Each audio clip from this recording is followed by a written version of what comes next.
Good afternoon, grace and peace to you. It's a beautiful day in Los Feliz, and I'm just working today. Tomorrow I'm gonna run to school, take care of some housekeeping, and try to get all signed up for fall. And in the meantime, get a head start on the subjects. I'm gonna be doing chemistry and fun stuff like that. I'm gonna see about it all tomorrow though. Hopefully we sign up.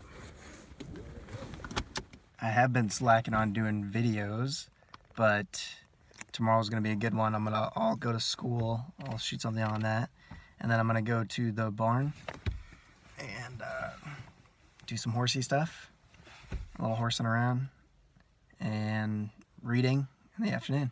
So it should be a fun day tomorrow. Tonight, I'm just working till 10. Try to go to bed as early as possible. I feel like, I feel funny. I've been practicing oboe.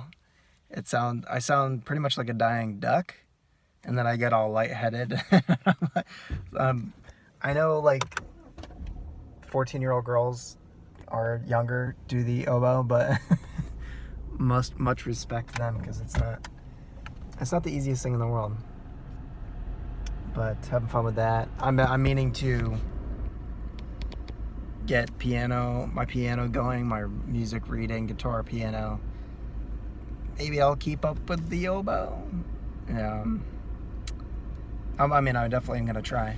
I'm definitely terrible at all the instruments, but it's fun. I have them as a hobby. Earlier it said 94 degrees, so it's a little steamy. Chapter 34, Job. Then Elihu continued and said, "Hear my words, you wise men, and listen to me, you who know.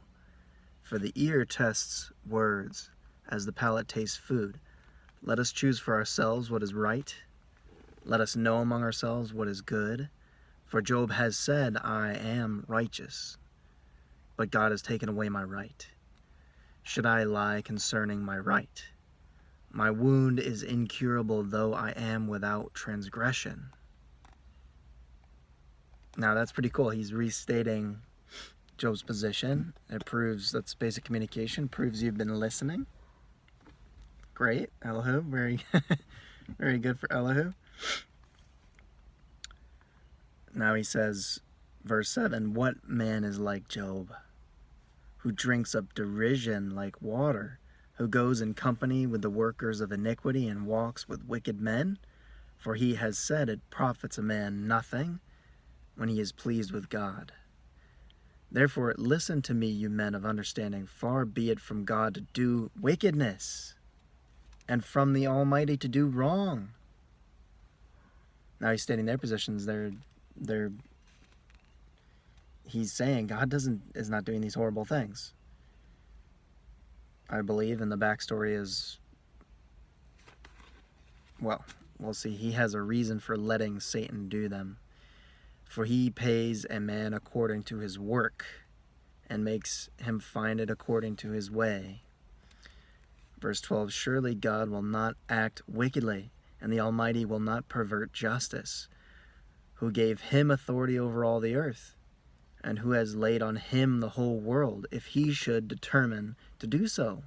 If he should gather to himself his spirit and his breath, all flesh would perish together, and man would return to dust. But if you have understanding, hear this. Listen to the sound of my words. Shall one who hates justice rule? And will you condemn the righteous, mighty one, who says to a king, worthless one, to nobles, wicked ones, who shows no partiality to princes, nor regards the rich above the poor, for they all are the work of his hands? In a moment they die, and at midnight people are shaken and pass away, and the mighty are taken away without a hand. For his eyes are upon the ways of a man, and he sees all his steps. There is no darkness or deep shadow where the workers of iniquity may hide themselves, for he does not need to consider a man further, that he should go before God in judgment. He breaks into pieces mighty men without injury. He sets others in their place. Therefore he knows their works, and he overthrows them in a night, and they are crushed. He strikes them like the wicked in a public place, because they turned aside from following him, and had no regard for any of his ways, so that they cause the cry of the poor to come to him, and that he might hear the cry of the afflicted. When he keeps quiet, who then can condemn? And when he hides his face, who then can behold him? That is, in regard to both nation and man, so that godless men would not rule nor be snares of the people. For has anyone said to God, I have borne chastisement, I will not offend any more? Teach me what I do not see. If I have done iniquity, I will not do it again. Shall he recompense on your terms, because you have rejected it? For you must choose, and not I. Therefore declare what you know. Men of understanding will say to me, and a wise man who hears me, Job speaks without knowledge, and his words are without wisdom. Job ought to be tried to the limit, because he answers like wicked men. For he adds rebellion to his sin. He claps his hands among us, and multiplies his words against God. Now Elihu's reproving Job sharply. Chapter 35. Then Elihu continued and said, Do you think this is according to justice? Do you say my righteousness is more than God's? For you say, what advantage will it be to you? What profit will I have more than if I had sinned? I will answer you and your friends with you.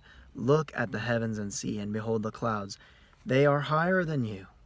If you have sinned, what do you accomplish against him? And if your transgressions are many, what do you do to him? If you are righteous, what do you give to him? Or what does he receive from your hand? Your wickedness is for a man like yourself, and your righteousness is for a son of man. Because of the multitude of oppressions they cry out. They cry for help because the arm of the mighty, but no one says, Where is God my maker? Who gives songs in the night, who teaches us more than the beasts of the earth and makes us wiser than the birds of the heavens? There they cry out, but he does not answer because of the pride of evil men. Surely God will not listen to an empty cry, nor will the Almighty regard it. How much less when you say you do not behold him.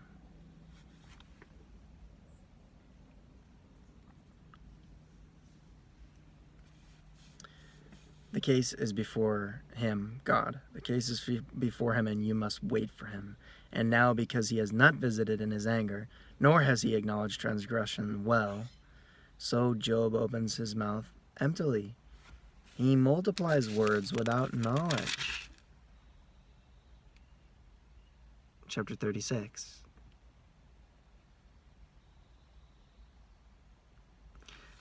Then Elihu continued and said, Wait for me a little, and I will show you that there is yet more to be said in God's behalf. I will fetch my knowledge from afar, and I will ascribe righteousness to my Maker. For truly my words are not false. One who is perfect in knowledge is with you.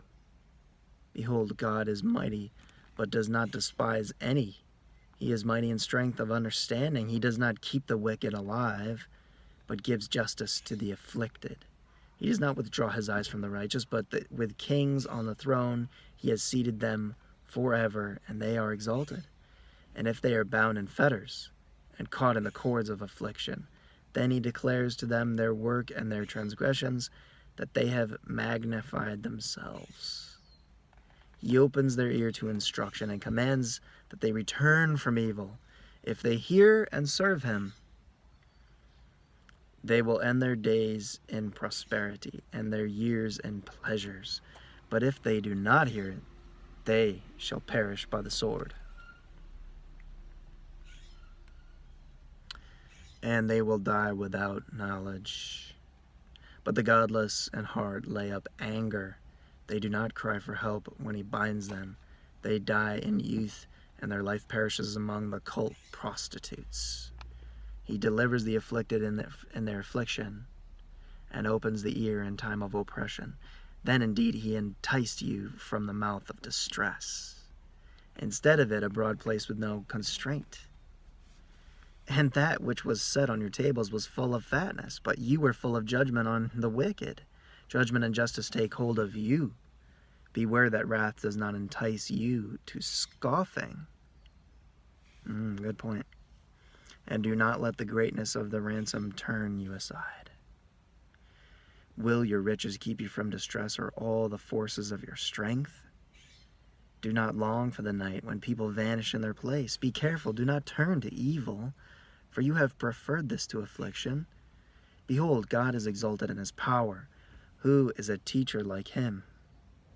And who has appointed him his way, and who has said, you have done wrong? Remember that you should exalt his work, of which men have sung. All men have seen it. Man beholds from afar. Behold, God is exalted, and we do not know him.